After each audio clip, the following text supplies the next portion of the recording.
Here we have an ITT Junior. Now this is quite a special radio to me. It was my grandmother's radio. She passed away between 11 and 12 years ago now, so quite a while ago. And this was her favourite thing in the kitchen, apart from everything else. No, the radio was great, so she used to listen to her stuff on here. And I thought about time I took it apart and had a look at it. Now, the reason that's driving me to look at it is it's got a dodgy dial here on the volume. Now, there's not really much to say about this radio. It is very, very basic. It's a nice design. It's probably a mid-70s radio, fully transistor. It's got a FM radio aerial there, and it's free band actually, so it's medium wave, FM and long wave, and it's got the French kind of equivalent on here, PO, MF and GO. There's also quite a useful log, scale from 0 to 10. Now this really is just another way, I think, to help you remember where your favourite stations are. So you might think, oh, I know one that's up near the 6. So instead of having to kind of try to look along the scales for obviously FM, if you were listening to FM. Well, turning this round, you can see the band selector on the back, and that has 3 positions, so it was in the FM position because that's probably the most useful one. Now it does take batteries, some AA size batteries, and we'll take 4 of those. There's a nice bit of card in here that my nan left in there. Maybe that used to hold the batteries in place somewhat. Maybe they were kind of moving around in there a bit. But anyway, I'll keep that in there. Well, I'll take it out for now because I'm going to take this apart. But the back has just got a back here, like a grill for the sound. So you've obviously got a speaker on the front, but also allows a bit of sound and maybe a little bit of heat to escape here as well. Not that I would imagine this gets particularly hot. So there's a mains adapter here, which is nice, so you can plug it straight in. And there's also an earphone, mono standard 3.5mm earphone out there. Nice little handle, which just hides a few more screws by the looks of it. I guess they are. They can't really see inside. Anyway, let's take this apart.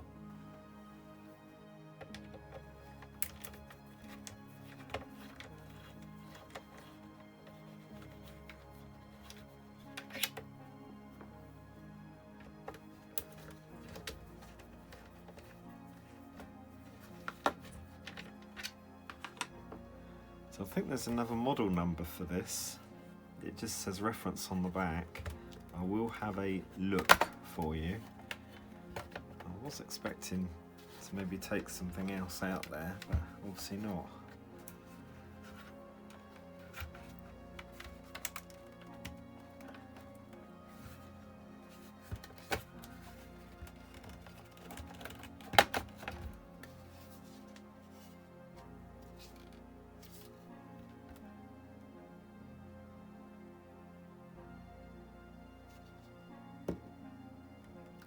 So it is practically 2 screws.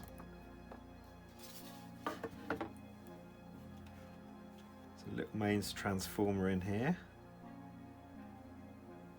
Let's not touch any of that. And what I'm interested in is hidden away somewhat. So I think that what's happened is it's been used so much, this has gone off center. I'll show you what I mean. So you can see that's nice and uniform as you change that. Now this one seems to kind of dip in and out. I don't think that's by design. Obviously still works.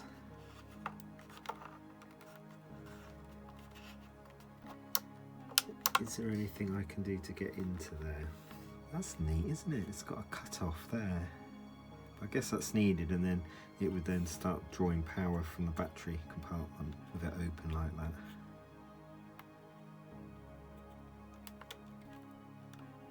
Just like a little switch there, a little fuse in there. Oh, I like the way that's been done. Look at that. That's a pretty nifty socket, isn't it? Trusty capacitors in here. Although having said that, good to have a go at changing them one day. And you see the ferrite rod here for the other channels.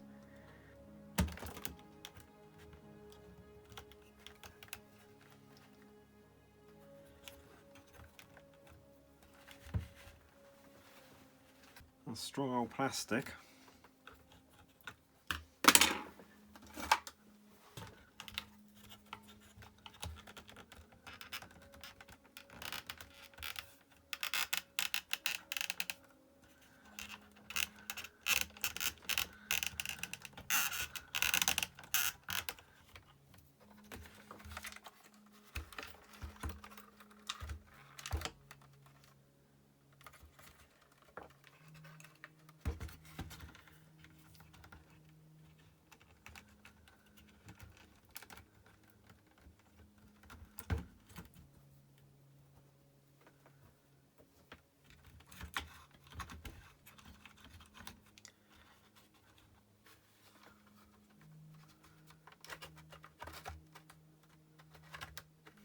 I can't believe I didn't do that before.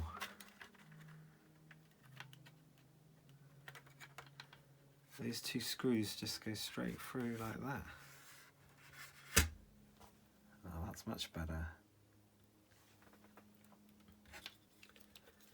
Maybe a bit of overkill there then on that power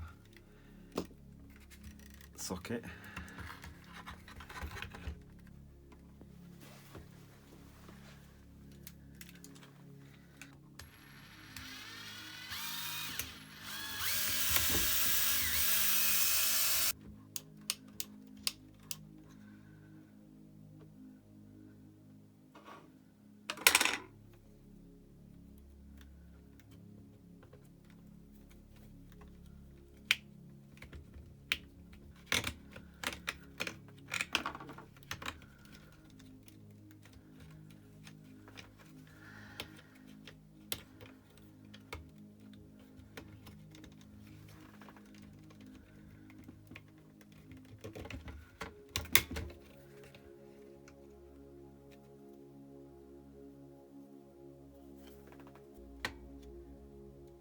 This may have been glued at some point. I wonder if my granddad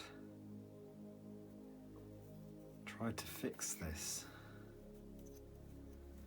It's quite possible.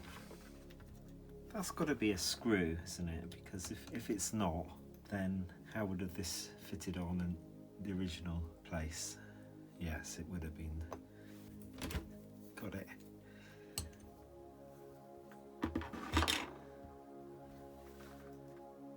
That was very soft. So it's a rectangle.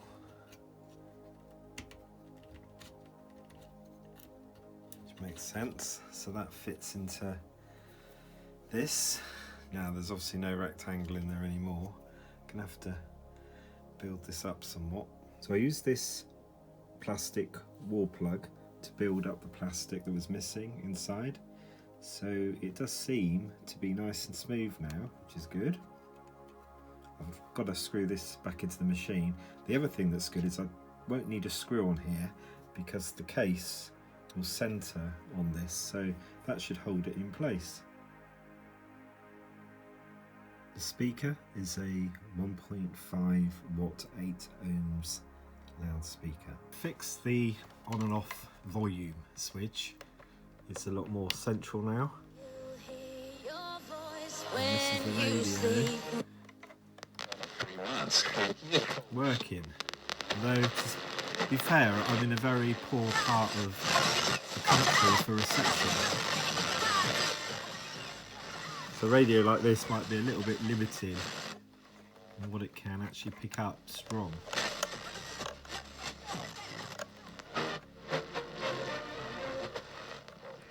In many ways.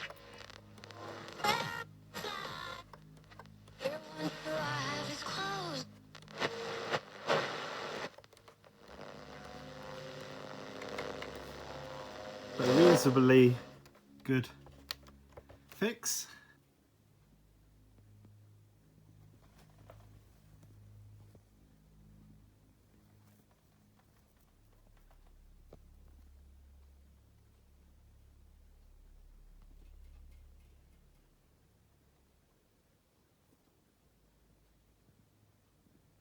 Hope you enjoyed the video. Please like and subscribe, and I'll make some more videos in the future. Bye for now.